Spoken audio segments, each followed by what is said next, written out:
Now I'm going to get this out of the way. If you hear gurgling, it's my guts. Hey there guys, welcome to the Geelong-Flipper. I'm Tori, you are not. I'm the Uncle Flip, the Mac Daddy of... No, I'm not. I'm the Geelong-Flipper, Uncle Flip, your friend Tori. And I just thought that I'd run a couple of things past you. I did a video. I don't have the microphone plugged in today, so hopefully the phone's picking it up okay. I did a video about going to the market and screwing up the other week, and some adjustments that I thought I would make. Did I say adjusting? If your name's Justin, I apologise in advance, but I did mean adjustment. That creepy sound is the cat trying to get in and out of the screen door. But yeah, I made some adjustments to, I keep wanting to say the word wrong now, to what I was doing, and I saw some mixed results from it. So the first market I did initially at the Belmont market, I just had my shoes. It didn't go so great. I sold a few pairs, but not a lot of them. And I started to think to myself, well, sometimes you get a little bit too caught up in the minutiae of what you've bought, what you think you've got on your hands versus how much you actually paid for it. And it's taken a bit of adjusting, I can tell you right now, but I think I'm onto something. I think I'm getting there, but also in terms of just selling at the marketplace, it is very different to selling online. I can tell you that right now. And I'm sure some of you already do both of it. But like I said, it's all about the journey and sharing with you, and as opposed to, just saying, oh, this is what you should be doing. Because half the time I've got no idea, guys. But it was a fun weekend that just went past, and we got some good results. Now, before I go further, though, I would like to say yesterday at the Belmont market, I think there was about 10 people who came up and said, "G'day, Geelong-Flipper. G'day, Uncle Flip." Made my day. Thank you so very much, guys. And I like it because it's just a nice feeling, and everyone's so positive. Everyone seems to get what I'm doing, and it's a nice break from some of the not so pleasant comments that sometimes get thrown out through YouTube. To have all these lovely people come up and say, "Hey, you've helped me out," or there were a couple of people who came up and said, "Look, I bought this book for $2 and I sold it for 20 odd," or I bought a Holden hat and I sold that for nearly $30. It's awesome, and it's so nice to know that me doing these videos is actually helping. It's a really nice feeling. I am holding the camera on a handheld, like a little tripod thing, so if there's a bit of wobble, it's just bad luck. It's what happens. All right, so we did the two markets. We did Beckley Park Market in Corio, and we did the Belmont Market, so on Sunday being yesterday, though I'll probably put this out tomorrow. So on Sunday, I was at the Belmont Market. Tell you what, though, the weather, crazy stuff. This is almost a vlog, but okay, so here's the deal. At Beckley Park, I did do a video. If you want to jump there and have a look at it, I quickly showed you the stuff I was selling, and I sold hardly next to nothing. And it was a learning exercise. Beckley Park is a cool market. It's on the outskirts of Geelong, but they sell... It's basically where you'd go to get knockoff stuff. It's where you would go to find things like, fake designer brands or copied DVDs.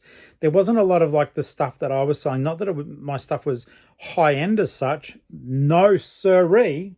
Sorry, look at my Pebbles cup. But it was like the stuff that we had there. There's no real good way of it. Was all real, and I don't think that market. It's with, how do I just say it properly? It wasn't junk. And not that the stuff that other people were selling was junk. It's just like if you want to go and get a fake pair of Crocs, you'd go there. If you want to get a fake Tommy Hilfiger, I'm sure they're still made well, but they're not made by the designer. They're knockoffs. All the stuff that we were selling, even though it was a mix of vintage, antique. We even had antiques at that market. And I'm talking about stuff that was over 100 years old. But I think that's the criteria for antique anyhow. Maybe it's not. Vintage is 20 years. I don't know what the criteria, I can't remember. You guys can comment below. Doesn't matter. Anyhow, we had really cool stuff there, and I had my shoes.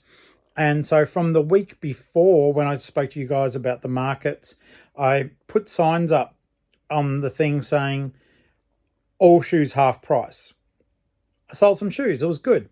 Didn't sell a lot of, in fact, I sold nothing else from the general pile of stuff I had. Other than I sold a couple of the books that I write, which you guys know about.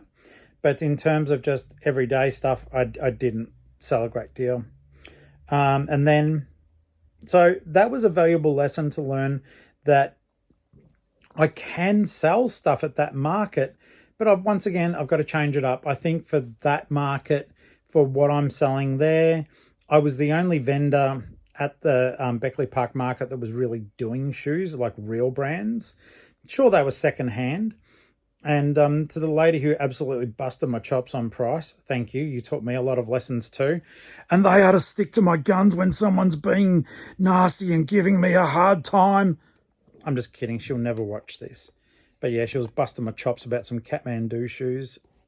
Kathmandu shoes? It sounded like a weird rhyme, but yeah, Kathmandu. And she ended up buying something anyhow. I think I just got to a breaking point where I was sort of like, yep. And you get to a certain point that you just don't want to continue haggling because they're pushing you too hard. That was a good tummy gurgle then, by the way. Hope you guys heard that one. Then yesterday at the Belmont market, we had our mix of stuff. So I had the shoes again, but Beckley, I think, will just be next weekend, will only be shoes. I'm not taking the other stuff. It's a lot of packing and unpacking for just to have a pretty looking display. Whereas if I just do the shoes, I think I'll be in far greater standing. And also, we're going to go to our next step of the operation. This is where I'm going to get into this for you guys. So basically, I had half price off all shoes, and it's like I forget that sometimes when people are in a rush and they're shopping, they don't want to do maths, particularly at a market. And I get that. I don't like, excuse me, I'm doing YouTube. So basically I realized that that they don't want to do maths. They don't want to figure stuff out. They just need a price.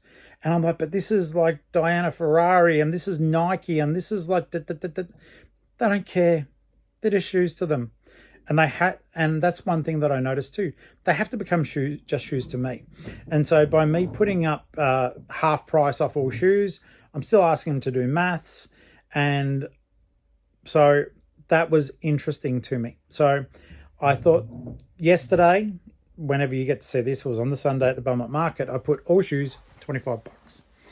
And it was bizarro world though. I only sold one pair of shoes for the whole day, but I made a couple of $100 selling other bits and pieces. So the market was a success, but we were inside the actual shed in the Belmont market. And I think I've done videos of thrifting in there before. Have a look through. If not, there will be others. I know that Judd has done videos of inside the Belmont market as well.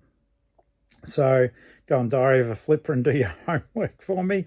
But the weather was so bad yesterday that essentially at one stage I thought the wind was going to rip the roof off, and all of a sudden the officials have come in and said, we have told everyone outside to pack up and leave.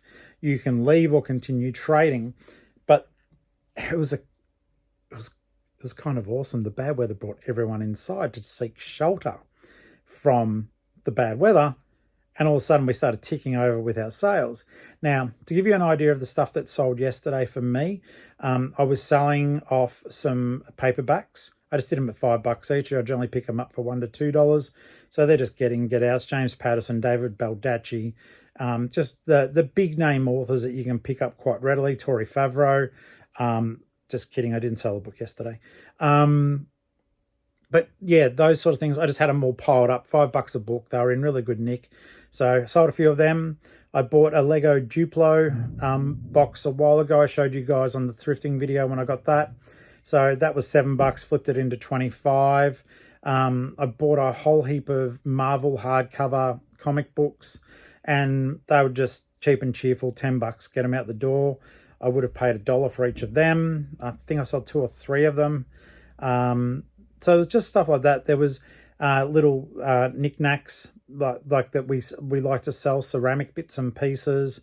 And I think our store was good. We had 4 trestle tables, and my one side was more pop culture, the other side was more bric-a-brac and jewelry and bits and pieces. So it was like an eclectic mix. I think our store looked really good, interesting for people to come and view, and definitely got people walking in and checking stuff out. So the Belmont market was a bit of a different kettle of fish. I think that we can continue to do a mix of stuff there, and I've got a bit of a plan for that. Is that as I'm working through my offsite stuff, which you guys have seen the offsite, there's a stack of gear in there, and I'm working my way through that. So I'm going to be taking that stuff to the market. So if you've seen me at the market and you like what I took there, next week it'll all be different. The next week it'll all be different. It'll be different.